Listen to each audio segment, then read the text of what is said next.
Hello everyone, welcome back to the Book Brood and welcome back to my category journey. We are on book number 12, so hooray for us, that's awesome. And we have a lovely installment in store for you here. Our featured author this time round is Callie Anthony. She began to follow my category journey on Twitter and contacted me and wanted to send me a copy of her latest book, and I said, of course. And because that was so nice of her, of course I'm going to feature it on my category journey. So the book made it all the way to the United States from Australia, and I'm reading it now. So let's go ahead and get into it, into chapter 1. Let me tell you, this first chapter was just like a garden of little plot seeds planted everywhere. It's not to say it's bloated, it was handled excellently. We get a great introduction to both of our hero and heroine. So we have our heroine, Hannah. She is a portrait painter, and she has lost her parents in a car accident. Not only that, she has lost a lot of the inheritance that was meant for her because her uncle is very bad with investments and does not know the word no, apparently.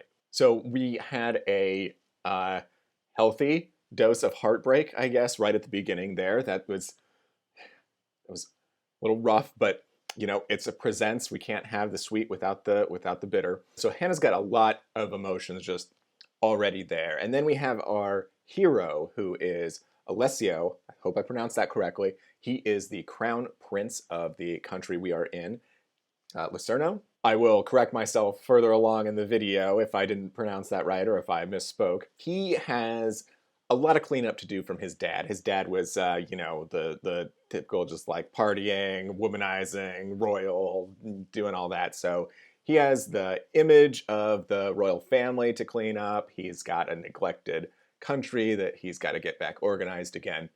And he wants to have his portrait done by the best portrait artist, which is our heroine, Hannah.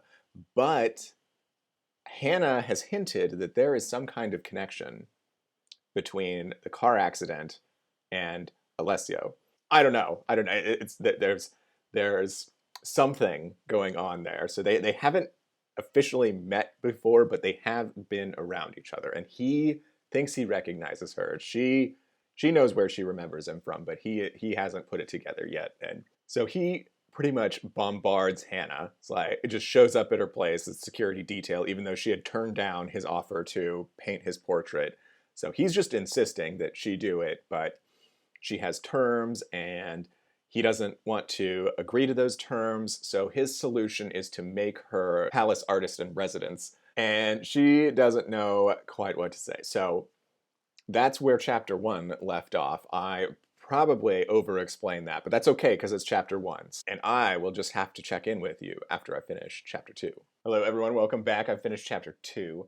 So Hannah agreed to become a artist in residence at the palace, but she wasn't quite prepared for how bossy Alessio was going to be. He's very used to getting his way and needs things in order. A little too much, a little too OCD about things. I mean, we got some backstory about why that is, but boy, Hannah is not having any of it, nor should she take any of it, because then she would be completely unworthy of his time if she just bent over backwards for him. There's definitely some attraction there, but these two have baggage. So it's going to take a lot of progress to get these two where we want them.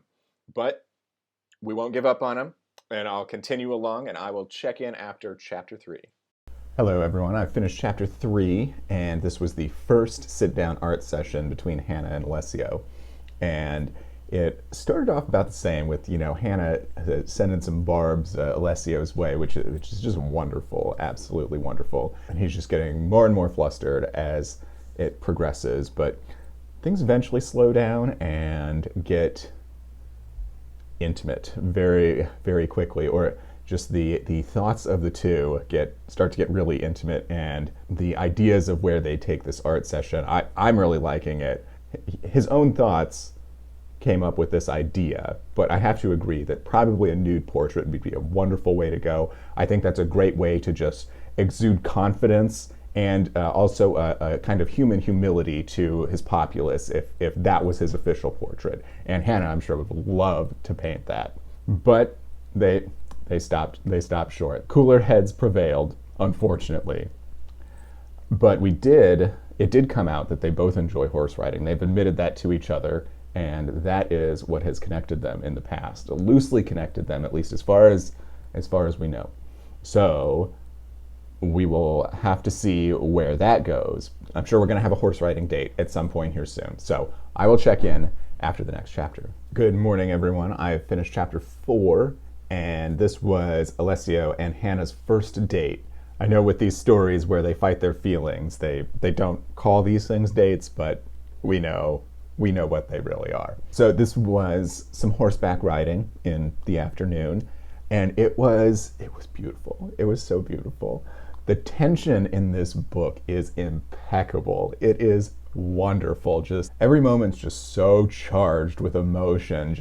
It's just crackling all the way through, and it's not just one emotion too. There's so much tragedy, behind both of these characters, and so much pain, but then also just that cutesy love that they want to have, but they think they don't deserve. And it's okay.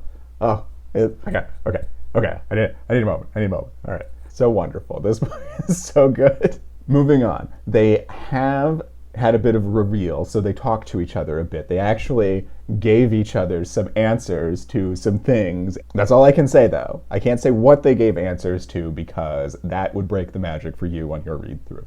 It's good, but there's still so much unresolved, and now they're going to have to share some kind of formal dinner together. It's going to be, I hope, just perfectly tense and awkward between the two of them. And I think Stefano, he's like the number one assistant to the Crown Prince Alessio and his best friend. Stefano's great. He is probably my favorite character in this whole book because he knows what's up. He's on our side. He's on their side, even though they don't know it. So I am looking forward to what happens with him at this dinner too. So I will check in after chapter 5 and let you know how things are. I have finished chapter 5, and it is still just as fantastic.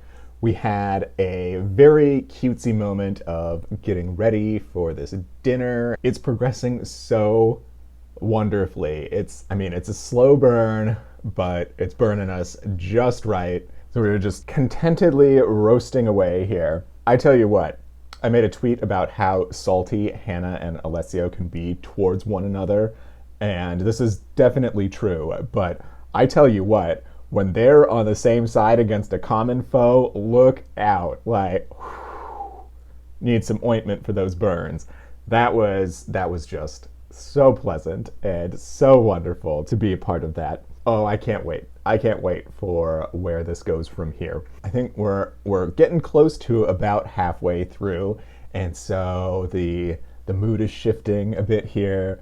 They're getting more warm towards each other, and I just can't wait till this reaches the climax, shall we say.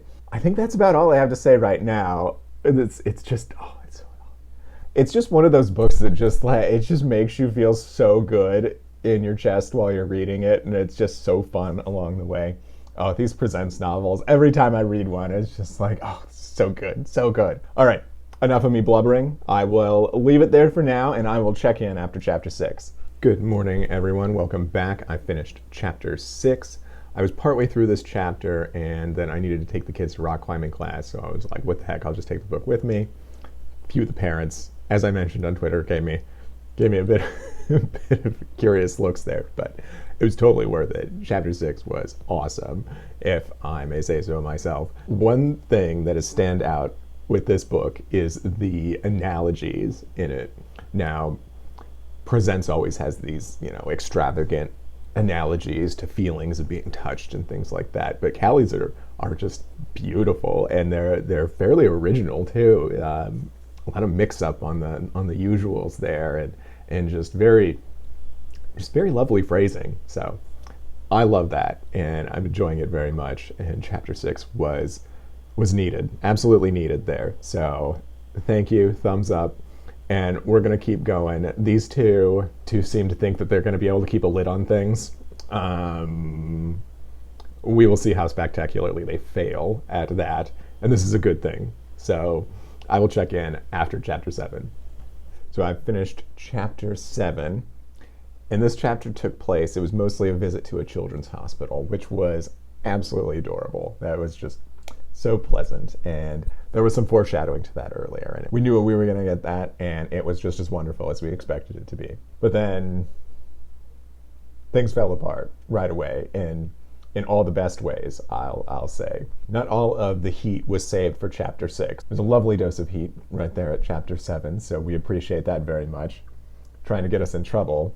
It was a good thing I wasn't out and about while reading that one, I'll say. Anyway, not to get too vulgar there, I believe Stefano's going to have some words with Alessio at this point. I don't know. We'll just see how that plays out. It could go several different ways. All of them would be pretty great.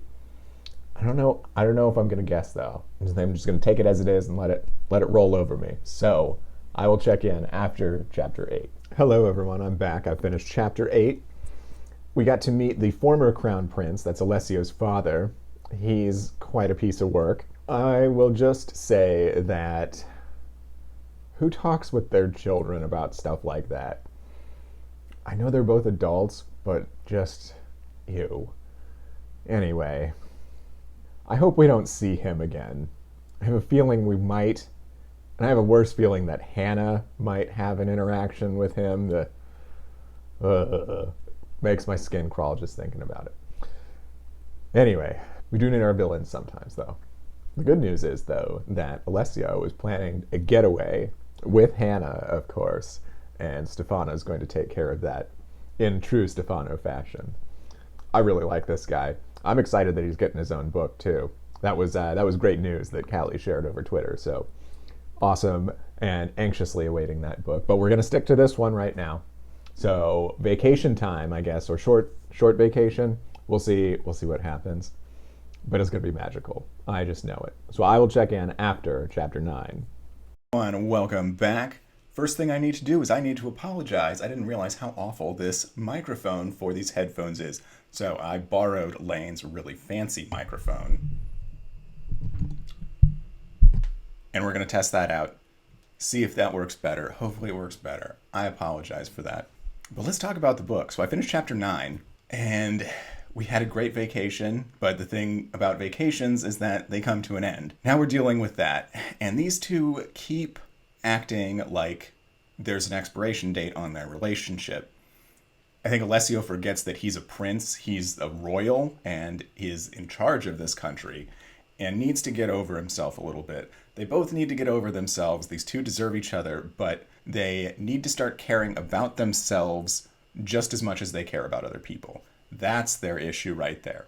There's a reason you're told to put on your oxygen mask first before helping others, because you can't help others if you're useless. Not to say people with emotional baggage are useless. That was just an analogy. We all have our things that we deal with, and I wasn't coming down on these two. I love them. We can all get a little frustrated sometimes, so pardon me if I got a little over emotional there and spoke out of turn. Where are we going now? Now these two are going to have some hurdles to jump through here, jump over, get past. They've got some hurdles in front of them that are placed there mainly by themselves. Stefano would agree with me on this. And we're just going to have to hope for the best for them. They're perfect for each other. They're great. They just need to see that themselves. So hopefully by the end of chapter 10, we'll be in a much better place. Either that or we'll be in a very dark place. I'll let you know when we get there.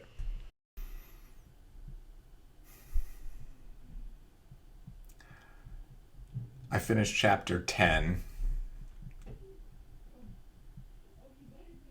I really don't know what to say. Yeah.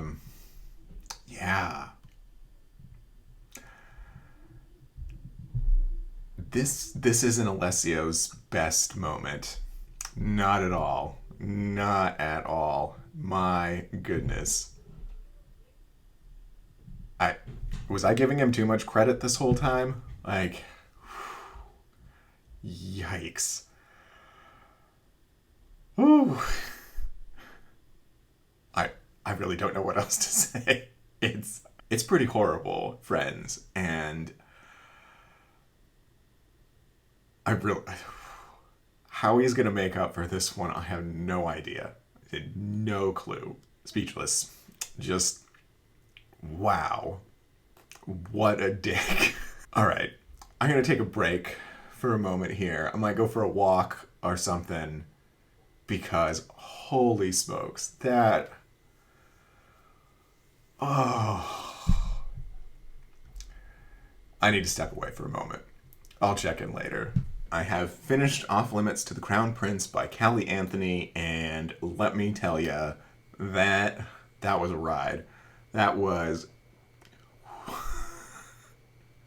especially those last few chapters. Goodness, my heart. Wow. Yeah, that got rough there, but everyone ended up where they needed to be, as they always do, as we are promised with these books, and it was a fabulous resolution, and I am happy for those two, though. Still, I think Alessio's got some making up to do, but he's got his whole life to do that now. This book was incredible. It was a presents through and through, and just was so full of all of that fairy tale-ness that you get out of these. We got some tragedy, we got healing, we got love, we got it all. I could just go on and on. Oh, my goodness. I still got all the flutters from finishing it, so excuse me if I'm a bit all over the place. What an incredible addition to my category journey. I'm definitely going to be picking up Callie's next book, the follow-up to this, which I hope is Stefano's. I know he's got his own book. She mentioned that on Twitter. I don't know specifically if the next one coming out is his or not. She revealed the covers for them, the North American and UK covers, and they look fabulous. So excited about that. But as always, love to thank Callie Anthony for sending me the book, for being such a great participant in my category journey, such a great supporter of it as well. I'd like to thank Harlequin Books, I'd like to thank Mills and Boone, and I'd like to thank all of you for following along with my category journey. And remember that it's your journey as well. We're going to be continuing on. I might take a little bit of a break before announcing the next book, because it's actually for an online book club. We're reading that together, and then we're actually going to do a live show about it on November 3rd of 2021. So keep an eye out for that, but I will make an announcement on that soon. And until then, everyone, thank you for joining me, and enjoy your own reading journeys.